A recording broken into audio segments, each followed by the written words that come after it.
Yo, super quick introduction today. There's no point dragging it out. Rolling road. So before we get there, there's a little bit of talk about front brake rattle. If you suffer from that, there's anti-rattle clips. So I fitted those and it made a good bit of difference. Look at the ECU connection. When we're at the garage, it took us ages to actually get onto the laptop, so that's covered as well when we're actually there. And then we're just straight into on the garage, getting onto the rollers, running it up, checking the map, what's already on it. Only touch the fuel. There's no point touching anything else. The way the engine is, it's just a standard engine, and it all went quite good. So I hope you enjoy watching it.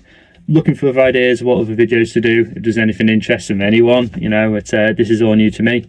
It's been a while since I put my last one out because this was the next thing to do, really. Do I go to the factory? Do we go on track? Hopefully don't crash it, but I don't know. Open to suggestions. If there's any interest, let me know. Hope you enjoy it. Catch you soon. Looking forward to trying these out. I've always had rattly brakes. I have got new brake pads and new discs, so I can change them out over the winter, but these anti-rattle clips, they just clip over the pins onto the brakes. I'm hoping that makes a big difference. There's nothing but rattle noise from this side, especially the passenger side, but I'll fit them on both, go for a drive and see what it's like. Rolling road preparation. I've got to take this bumper off because we need to be able to strap it to the rolling road somehow, and I think we're going to be using some of these mounts and we can tie it down. Also, while I'm here, I can see there's a bit of exhaust blow on these old joints, so that needs a new one, I think. And this one definitely needs a new one. I wondered why the exhaust was starting to sound a bit different. So that one's completely perished. I'll see if I've got any other kind of standard clamps just to get us by, but I'll put one on order. I'll get the right size. That'll be replaced. And then I've just got to get to some little bolts which are down here hidden. There's a tip from some people online. You make a hole in the bumper underneath and then just re-secure it with zip ties, and I've got some metal ones to go around it as well. So then that'll be easy to remove, and then it's just drill these ones out. I've loosened this one, and then it's got a load of screws, bolts all the way along, and that should have us ready to be able to pull this bumper off on the day. Quick look at the hole I've just made. So that's just caught that bolt perfectly. Eyeballed it, bit of engineer's eye, and managed to catch it perfect. I just need to try and do the same on this side. I've already cracked them loose from underneath, and then I just need to put like a rubber bung in that. But for now, what I'll be using is the metal tie wraps around and under, just to hold this part of the bumper, and I can just cut them when we get to the rolling road. Before we get started on the rolling road, I thought I'd just go over what you need to do to connect the laptop to the car, the ECU. The connector is in the passenger footwell, and then if you order direct from SCS, you get this little package down here. So you get the little interface unit box in the middle with the wire which connects to the car with that little grey connector. That connector goes into the interface, and then that one obviously connects to the laptop. You need to get this direct from them because the connector, I believe, is a bit of a funny one to get hold of. So I'll get it all hooked up, connected, and then we'll see what the software looks like and make sure that it talks to the car. That'll be a good start. Catch you in a minute.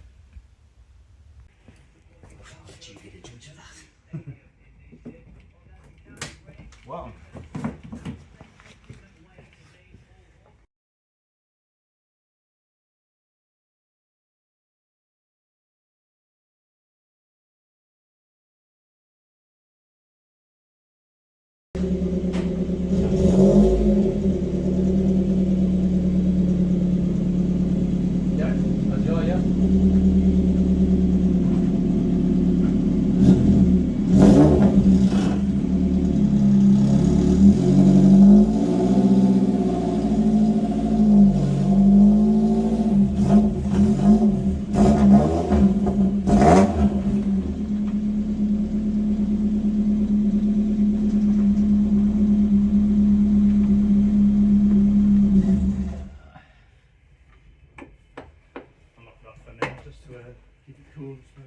Well, that ended up being a bit of a mission, but we finally managed to connect the software up to the laptop. I had to download a few different versions. We had to update the legacy version, and it kept coming up as a totally different ECU. So we've gone in as a tornado ECU, so we have 2 maps. At 10% throttle it switches maps, I believe, so we're going to look into that. This is all information from the Facebook page, so go on there if you've got one of these. It's a really good source of information. But we've saved this map, so anything we do now we can always revert back. It took us about half an hour to get to that stage, but we're here now, so we're just going to start it up, run it up, make sure it's what it's doing, and then I can report back how rich or how lean we are. It's not going to be lean, it's going to be mega rich. Again, we took two computers to have a go at this, but we finally found one which it'll connect to. Alright, cool.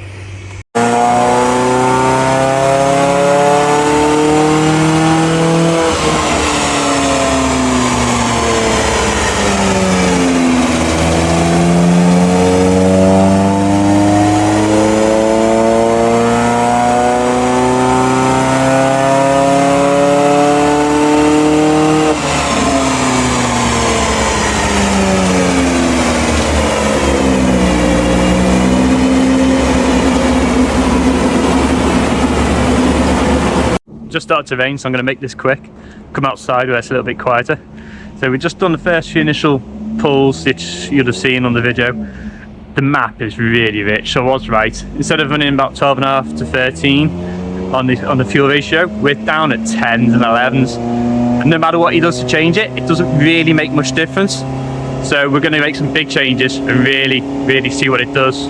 Adjusting the map around idle and put some big numbers and big variations in, it does detect and move around, so see how we get on.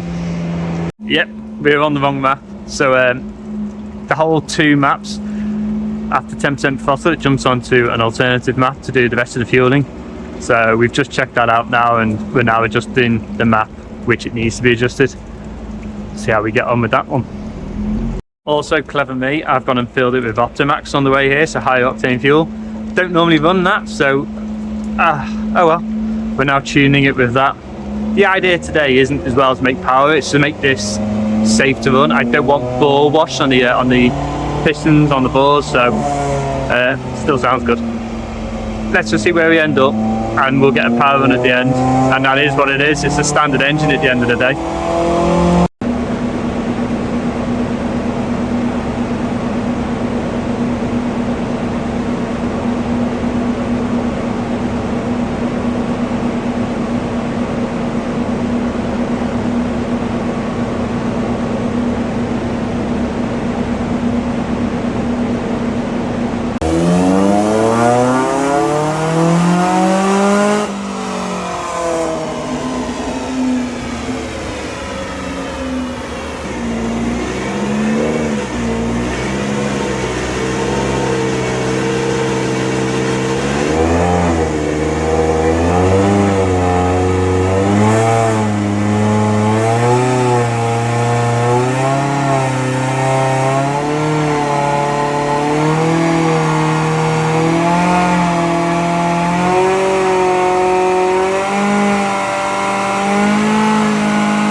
On the way home already. Record time for me, that. No messing around. It's took a tune really well. And I'm just going to get home now, see how it feels. It feels maybe lighter already. Kind of cleaner accelerating. It was so rich though. So hopefully now, when we get going, it should be more pliable. You can hear the exhaust. Now I know it's rattling against that bar and I know what it is. It's nothing to worry about. I'm okay with it now.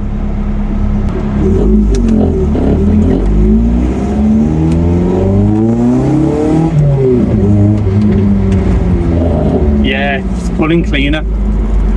I'd say that's a vast improvement. Even in gear 1, it doesn't seem to bog down. That was gear 2, up to the speed limit, but it just feels happier. Let's drop it down. power hasn't increased, so when I get home I'll show you what it's doing. Got the printout. It's wheel power, so wheel horsepower, and then the torque. Ignore the torque numbers because that's at the wheel, it's irrelevant. But the actual curve and the path it takes is really good. So yeah, see you when I get back. Let's review what we've got then. So the horsepower gradually keeps going up. It's a nice solid line all the way up to 110 at the wheels. And then the torque, as I mentioned in the car, ignore the numbers, but you can see it's very consistent all the way across, and you can feel that in the pedal. You know, it's performing nicely, and sitting along in third, say at 40, put your foot down, and the torque's just nice. It's just there ready. So yeah, I'm really happy with that. The engine's running well. It feels raspier. It sounds raspier. It feels more willing to drive.